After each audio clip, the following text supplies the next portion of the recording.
You said that Bryce Young is Chris Paul, and he's not LeBron James. Well, boys, I got LeBron James right here, and Will Levis. I got the traits. I've got the physical package.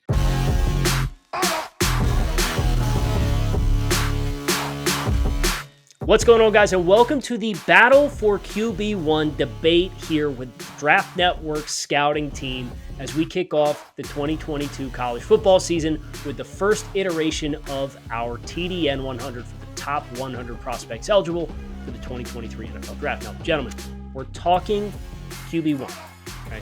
So the first thing we're going to do is I'm going to count to three.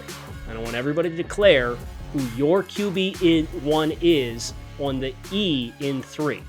Okay, so no pause. I say three, go immediately. Everybody got it? Yes. Got it. Let's Okay. go. Well, let's see. We're not math guys on Draft Dudes, and I'm fairly confident that Dame and Keith aren't math guys either. But we don't count the one, so we all know who our QB1 is. 1, 2, 3. Will Levis. Bryce Young. Oh, okay, a little split room here, so I heard some Bryce Young. Let's start with Bryce Young, because obviously he's a player who is on everybody's radar, won the Heisman Trophy last year.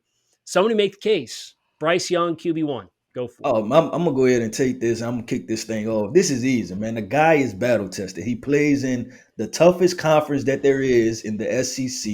You see him line up against Auburn. If you want to know who Bryce Young is as a football player, cut on the second half of that tape against Auburn. This is a guy that carried his team down the field in clutch moments without his number one wide receiver, was getting killed the entire game, put it on his back, scored the game-winning touchdown. So this is a guy that I believe in. I think he makes all the throws that he wants. There's no doubt that he is the most accurate quarterback. He makes some wild throws, the shots that he's willing to take, and then he also hits them also. It's one thing to take them, but it's a whole other thing to connect on those shots. So, man, I think right now he's the most complete quarterback. He has the resume. Give me the Heisman winner, man. No, 100%, Keith. And I mean, you talked about it, right? The toughness, the grit.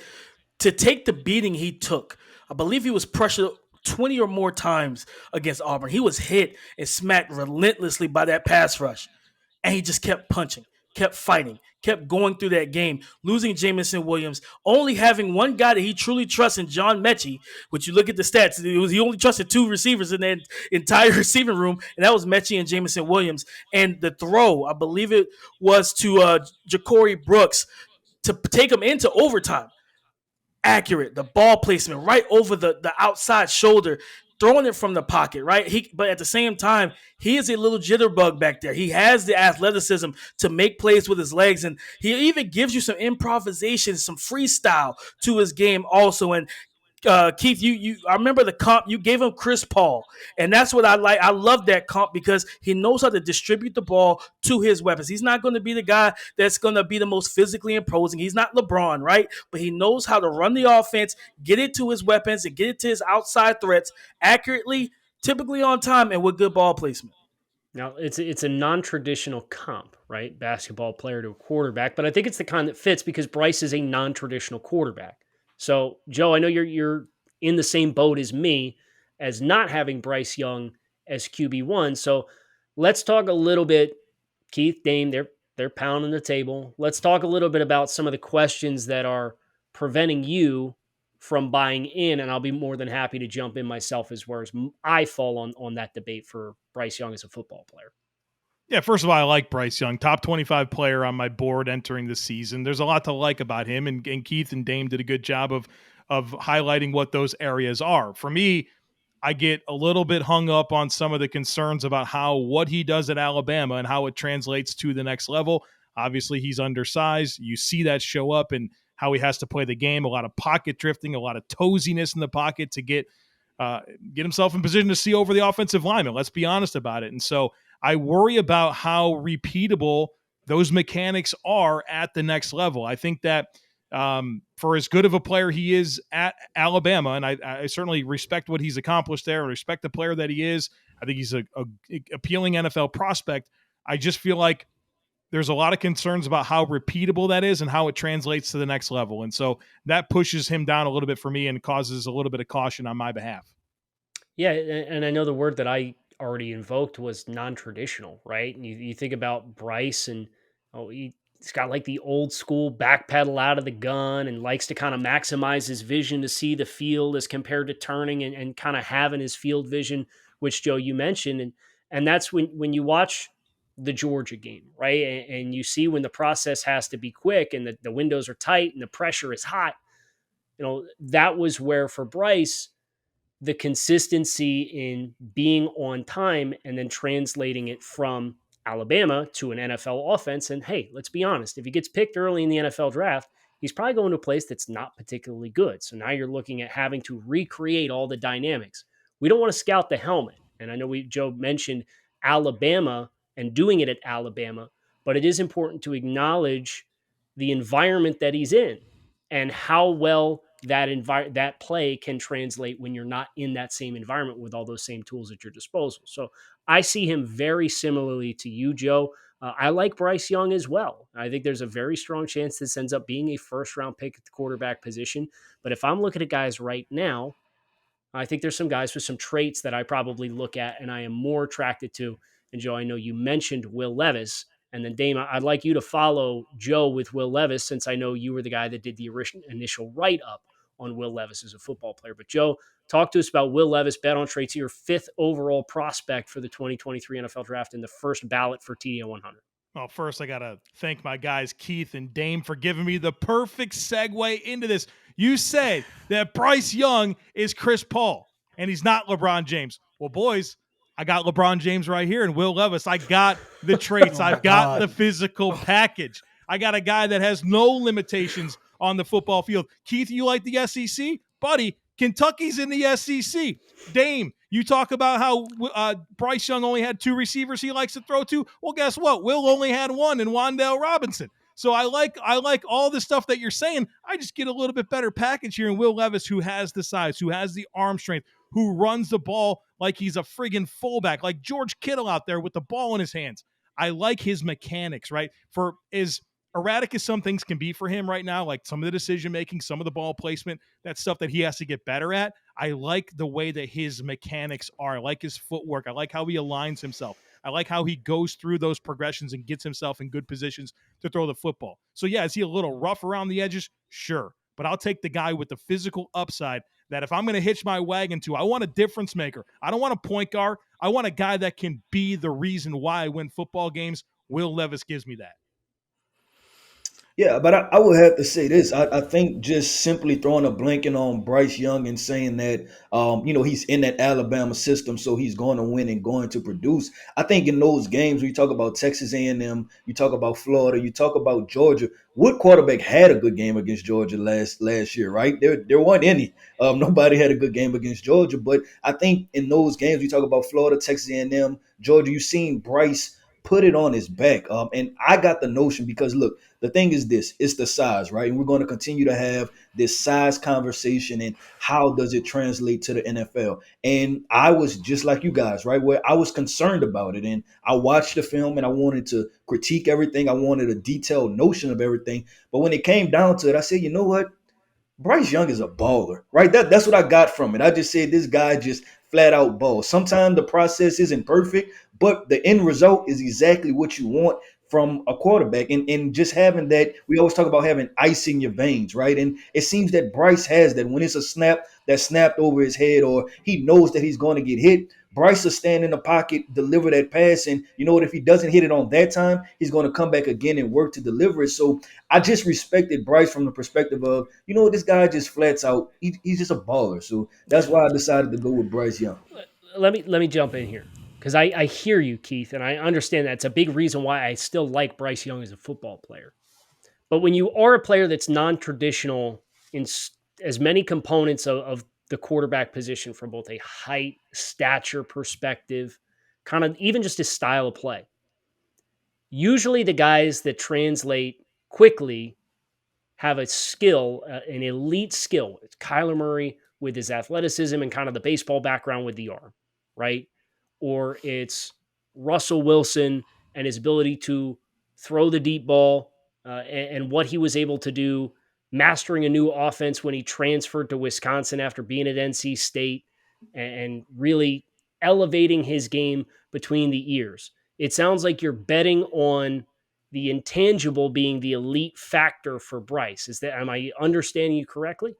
I'm betting on the fact that I watched a quarterback that looked really comfortable playing the position of quarterback when it was chaos around him. And for me personally, that's a big deal, right? Because like you said, we talked about being at Alabama and everything being perfect, but I think that was one of the more messier offenses for Alabama, right? They didn't have a true running game last year, and they tried to get the running game going, but there wasn't a true running game. He had Jameson Williams was a wide receiver that was his first year playing with him. So they had to develop chemistry over the season. So I think for me, Kyle, I think you're hitting on it somewhat as far as the factor, but it's more of a playmaker factor because I think that he just made plays along with the intangibles that you know about him off the field and then also you see on the tape. But I think he just made plays for me, and that's why I had him as the number one quarterback.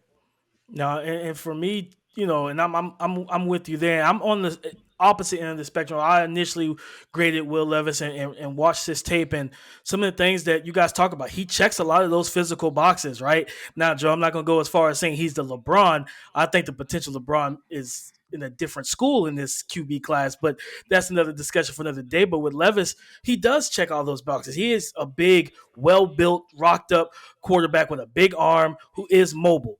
But there, like you talked about, there are some chaotic kind of processing issues with me.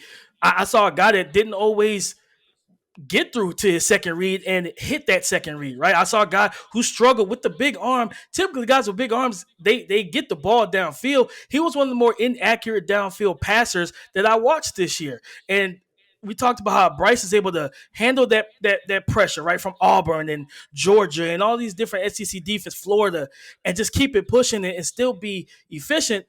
And then I watch a guy in Will Levis where 11 of his 13 interceptions came from clean pockets. And it's like, okay, so you're in the clean pocket and you're still turning the ball over. There's some issues for me now. Again, I like him. I think if he puts it all together, he's definitely in that conversation. Right now, I do have some issues with him being that QB1 off of just the tools, because we've seen a lot of toolsy guys come in the league. I mean, the league is changed, to where the mobile quarterback, the toolsy guys are the flavor right now. But we've seen a lot of those guys also not work out too. So it's like, it's just we got to see how it all plays out. For me, I look at him and I'm like, all right, Will, show me what I need to see. I need to see that improvement this season. I need to see you hit on these deep throws because, like you guys said, yeah, he only had Wandale, but he missed wide open receivers downfield. He missed guys not getting through his reads, and for me in the processing, and I think in my report I put that he was a see it, throw it type of quarterback. There's a lot of throws he left on the field because he didn't pull a trigger because the guy was not as open as he'd like. So there's just some things I want to see improve. I think you got to contextualize that a little bit, right? This guy's at Penn State for a couple years, sat behind Sean Clifford, coaching staff wouldn't give him a chance to play. I like that about a quarterback. I like a guy who's been through some stuff, right? Like a guy that's got the chip on his shoulder. And you see that with Will. You see that with Will every time he tucks the ball and decides to run. And he's either going to run you over on third down or he'll go up over top of you in the open field if you give him a chance to. And then you think about the Tennessee game. And that was a game that they were chasing in the second half the entire time. And he constantly put them in a position to come back and win the football game. They took the lead late. They had a 2-minute drill opportunity. Offense kind of shot themselves in the foot. He had a long 4th and 26 conversion on that drive. They ultimately lost the football game. And then the Iowa game, they jumped out on top early. The offense took its foot off the gas. And then when you got to have it, 4-minute offense at the end of the football game, he's also, like Keith talked about with ice in the veins, you saw that in his first year as a starting quarterback in college football, after a couple of years of being stuck behind a not as impressive player in Sean Clifford, but somebody who pulled rank from a seniority perspective. And I think as you watched Will grow throughout the course of the season, you kind of saw the situational football stuff, in my mind, continue to get better. So I'm looking at the trajectory. I'm looking at his background. I'm looking at his physical tools. And it just creates a package that I'm ready to buy in on. But what's really ironic about, we've had this big back and forth about Bryce Young, about Will Levis. But if you look at the consensus rankings, neither one of those guys is Draft Network's number one quarterback prospect on the TDN 100. And it's the consistency of the grades with CJ Stroud from Ohio State that allowed this to happen. And this is the stat that I'll drop on you guys, and I'll open the floor for CJ Stroud conversation. CJ Stroud is one of 4 players in the entirety of the TDN 100 that was a consensus top 10 grade across all 5 of our ballots. All 4 of us here plus Brentley Weissman. Only 4 guys had that recognition, consensus top 10 on every ballot. CJ Stroud's one of them. I think it just speaks to how easy it is to buy in on CJ Stroud, where you could see why people could, or us could be higher or lower on Young and Levis, and there's some variance there in how you're going to take what those players are and forecast that to the NFL. Where CJ Stroud, it's just a lot cleaner, and not that he doesn't have his own stuff to improve upon mechanically, but you saw a player that was inserted into this Ohio State offense and didn't look pretty early on, but the in-season growth, how he got better week after week after week, how you saw him get everyone involved, how you saw him use his accuracy and ability to work all 3 levels of the field, how you saw his field vision translate to big-time playmaking. All of that stuff is really exciting, and then he's obviously got the stature, he's got the mobility. So I think he's just a little bit cleaner of a player for everybody to buy into, and so the grades were pretty even across the board, where you had some of us that were a little bit lower and apprehensive to buy in on Levis and Young. Yeah, 100%. I'm glad you brought that up, Kyle, because it's an interesting, I guess, way to put it, right? That CJ Stroud was our number 1 guy because he had the most consistent grade, and it brought the question from me was that, okay, is this a guy where you know exactly what you're getting, like Joe said, but maybe is he missing the wow factor, like in just the fact of like when you buy into what CJ Stroud offers, or do you say wow watching the film, right? And I think that's something that us at Draft Network and the rest of the NFL community, I think that'll be something to pay attention to. And then also you have to invoke the Ohio State quarterback conversation, right? Because people have the conversation of, is it a system type situation or is it the quarterback? I personally think CJ Stroud is a very talented quarterback. It's just weird knowing that he got lost in the shuffle while he was our number 1 guy. When we were pounding the table for a number 1 quarterback, his name didn't pop up. And I think it's just everything, when we take all the factors into account. Well, let's talk about CJ and the resume on film. Joe mentioned, the progression from the start of the year to the end of the year and how he really growed as a player.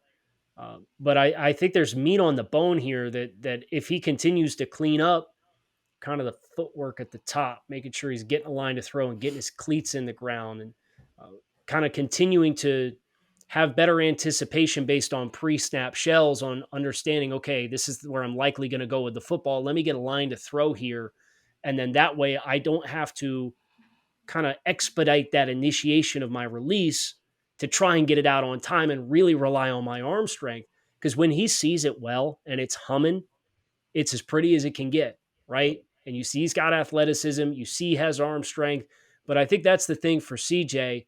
And Keith, you mentioned the system that he plays in and some of the questions that can invoke as well, because they run a lot of option routes, a lot of routes that are really dependent on the receivers got to read the coverage based on where the landmarks go, and then I get in my breaks, and that's where I know how to throw the ball. So continuing to improve in that is really only going to help CJ be a more anticipatory player in all aspects of the position. But I think we can all generally agree that's, if you asked us one thing on what we wanted to see from CJ Stroud this year, that's probably going to be at the top of the list. Yeah, I agree. And then think about what CJ is stepping into this year. Garrett Wilson and Chris Olave, they're gone now, right? So he has to be the leader of that offense. Paris Johnson is moving from right guard with that'll be another conversation for another episode to left tackle. So he's going to have a brand new left tackle. We know he has Henderson at running back, but even Jeremy Ruckert isn't there, right? So your blanket tight end is now gone also. So we have to see how CJ Stroud really implements all of these different receiver weapons, because unlike last year where they were veteran wide receivers, these are going to be new receivers that he's going to have to catch them up on little nuances. And you talked about it, Kyle, right? It's a lot of sight adjustments. There's a lot of things that happen post snap that they both have to react the same way. So it'll be interesting. They have a couple tests early on in the season, and just seeing where CJ Stroud goes as far as his development in this season. One thing you said there, Keith, that sparked a thought in my mind was just the amount of receivers that CJ Stroud did get involved in. We talked about Will Levis and Bryce Young as 2 guys that didn't have a whole lot of trusted options. Well, You talk about Chris Olave and Garrett Wilson, first-round picks in the NFL draft. Well, the guy that led the team in receiving was Jackson Smith and Jigba. And they still have Marvin Harrison Jr. They got Julian Fleming. They've got five stars coming up. But he really did do a good job of maximizing the production of multiple weapons for his team. Obviously they had a good rushing attack as well. And so I think that does speak to CJ Stroud a little bit as well in terms of, maybe we should give him a lot of credit for being that point guard as well, but also having a little bit more impressive physical tools in my mind, and is a reason why he's our consensus QB1. I think that's probably the selling point, right? Nobody on this panel had him voted as QB1. We all had him as a top 10 player, though. Mm-hmm. And it's because you feel like you kind of know what you're going to be getting at the end of the year, right? With Will, it's, okay, well, if he lives up to his physical potential and he kind of works through the routes and the progression's better. And with Bryce, it's, yeah, he can go be dominant again, but at the end of the day, that physical profile, is that going to translate? With CJ, it's pretty clear that he's got the vast distribution of targets, the physical skills that you're looking for, while still also having room for growth. So I'll end this with one question for you guys. If you had to guess right now, we do this again in April, who's your QB1? Joel, I'll start with you. Got to stick with my guy right now, Will Levis. Damian. Bryce. Keith. Oh man, this is tough. I'm gonna stick with Bryce. Alabama's gonna go to another national championship run. So we're a really smart bunch, but we're also very stubborn. So nobody's coming off the initial vote as we sit here, and we acknowledge and tip the cap to CJ Stroud, Ohio State, as our consensus QB1, even though the opinions on this panel and across Draft Network differ on who that is on an individual basis. But make sure you check out thedraftnetwork.com for the full list of our top 100 prospects eligible for the 2023 NFL Draft, courtesy of the TDN 100.